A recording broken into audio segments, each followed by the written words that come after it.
খায়রুন নাস মাই আনফাউন নাস, আপনাদের মধ্যে সবচেয়ে ভালো মানুষ যার দ্বারা অন্য লাভ হয়। এই বিপদের সময় আমরা যে করে পাশে দাঁড়াই, এটা আল্লাহর বহুত পছন্দ আছে। এর জন্য আপনারা বিপদে পড়ছেন, অন্য যারা বাঁচছে, যারা বিপদগামী হয় নাই, আল্লাহ ওনারা বসায় রাখা। মক্কা শরীফ আমরা থাকিয়া, মদিনা শরীফ থাকি, আসামের বানপানির জন্য আমরা দোয়া করছি, দোয়া করি। আর ওখান থেকে যেটা রাষ্ট্রপতি বলছে আরম্ভনি হয়েছিল করিমগঞ্জ হাইলাকান্দি, এখনো আছে ওখানে। আমি ওখান থেকে রিলিফের কাজ আরম্ভ করাইছি। আমি আশরাফুল ভাইয়ের লগে মারছি, আমার হাফিজ বশির সাহেবের লগে, হাফিজ রফিক সাহেবের লগে ডেইলি আমার মাছ হয়েছে। কিন্তু ভাই আমি এখনো হজে আসি, মাছতে পারতেছি না। বলে আসার পরেই আমি দেখছি আমার আশরাফুল ভাই তার সমর্থিত কীরকম কাম করতেছে। নদীর মাঝে নামিয়া, মানুষের গাড়ি টানিয়া, গরু টানিয়া, নাও টানিয়া, এইসব দেখিয়া আমার চোখ থেকে পানি বাড়িয়েছে। আমি বলছি ওখান থেকে বলে আশরাফুল ভাই, আমি নামার পরে তোর সমর্থিত প্রথম দিন ওখানে আমি এখানে আসছি। আপনারা দুঃখের ভাগী হইয়া, আমরা বহুত সরকার নাই, আমরা অপোজিশনে আছি। তথাপিও যে কিছু আপনারা মুখে পানি দেওয়ারও যদি পারি, আধা কিলো চাউল দেওয়ার পারি, ওইটাই নিয়ে আমরা আমরা কোনো বড় দৌলত দিয়ে আসি নাই। এজন্য আপনারা দোয়া লাগে। আমরা পলিটিক্সে থাকি না থাকি, জিতি হারি, এটা কোনো সমস্যা নাই। আচ্ছা, ভোট দিচ্ছে নিজের মর্জি হিসেবে দিচ্ছে, কেউ ভালো পাইছে, কেউ দিচ্ছে না। হ্যাঁ, বলে এটার জন্য যে আমরা কাম বন্ধ করবো।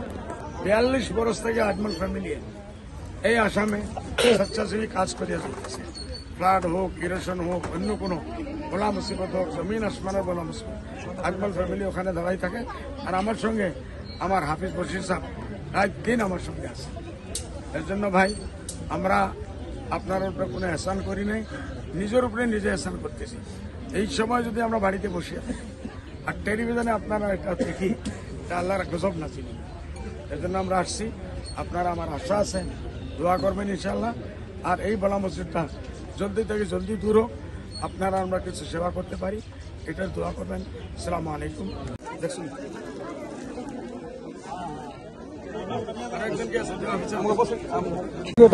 আমার ধুবুরি, বরপেটা, গোয়ালপাড়া সব জায়গাত মই এটা প্রোগ্রাম বনাইছোঁ।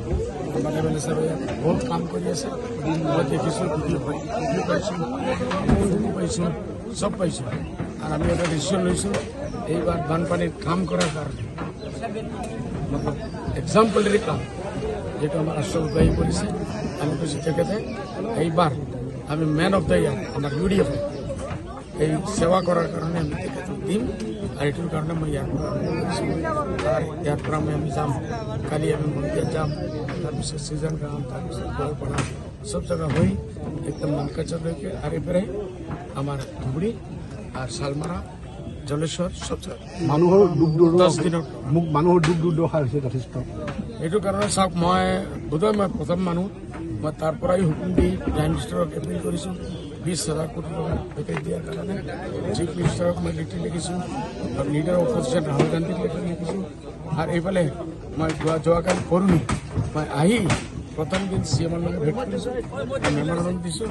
এই বানপানীৰ ওপৰত মানুহবিলাকক যিমান পৰ্যাপ্ত ৰিলিফ লাগে এইটো দিয়াৰ কাৰণে আৰ ধ্যান ৰাখাৰ কাৰণে আমি আমাৰ পাৰ্টিৰ ফালৰ পৰা মই আপোনালোক ৰাইজে আপোনাক এবাৰ ভোট নিদিলে, আপুনি এতিয়া এমপিও নহয়, তথাপি আপুনি ৰাইজৰ মাজত আহিছে। আমি প্ৰথমৰ পৰা আপোনালোকে জানে আমাৰ আজমল ফাউণ্ডেশ্যন আছে। আমি আজি 20, 30, 40, 42 বছৰ আমি সব কাম কৰি আছোঁ, জনসেৱা আমি কৰি আছোঁ। কেউ ভোট দিছে নিদিছে এইটো তেখেতৰ নিজৰ মানুহৰ আজাদী আছে, মানে কাক দিব কাক নিদিব এইটো মানুহৰ চইচ। হ'লে আমাৰ যিটো মানৱ সেৱাৰ কাম আছে এইটো আমি কৰি যাম। মানে ৰাইজে ভোট নিদিলেও আমি কাম কৰি যাম। আমি হাইলাকান্দিত আপোনালোকে ইতিমধ্যে পাইছে, আমি কৰিমগঞ্জত আমি ভোট পোৱা নাই, মাত্ৰ 28,000 না কিমান ভোট পাইছোঁ।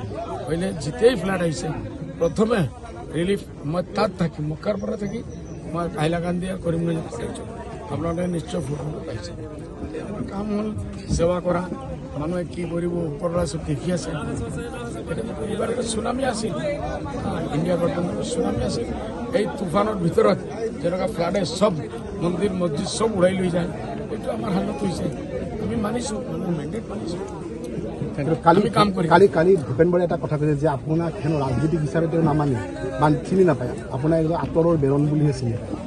আছে কমচে কম এটাতো চিনি পাইছে এটাতো চিনি পাইছে লাহে লাহে বাকী চব চিনি পাব তেখেতক দায়িত্ব দাওয়াত দি আছো কি আপুনি আমাৰ আজমল ফাউণ্ডেশ্যনত আহক আমাৰ মাৰ্কেটৰ মাৰি আমাৰ আজমলৰ বাকী যিমান কাম আছে স্বেচ্ছাসেৱী কাম আছে আহি আপোনালোকে চাই যাওক সেই চব কাম আপুনি মানি ইমান ডাঙৰ ডাঙৰ 550 ডক্টৰ আমি লৈছোঁ 700-800লৈকে কাম কৰিছে এইটো একদিন মানিব সুৰত উঠিলে যদি আন্ধা মানুষ থাকে তোকে মানিব কিন্তু আপোনাক ৰাজনীতিক হিচাপে চিনি নাপাওঁ বুলি কৈছে ডাঙৰ মানুহ আমাৰ কোনো মন্তব্য নাই আপোনাক আচলতে মুছলমান মানুহখিনি ভুল বুজিছে নেকি বা আপোনাক ভুল বুজিছে মই নকওঁ চাওক এইবাৰ গোটেই ভাৰতবৰ্ষত এটা মোটি হটাও এইটো ৰকিবুল সাহেব বাচাও এইটো অভিযান নাছিল মোদী হটাও গোটেই ভাৰতবৰ্ষৰ এটা তুফান আছে আৰু এই চুৰামেৰ ভিতৰত আজি উত্তৰ প্ৰদেশ চৰকাৰ গোটেই ভাৰতবৰ্ষত যে হিচাপে অপজিশন পার্টি উঠি আহিছে ইন্ডিয়া গঠবন্ধন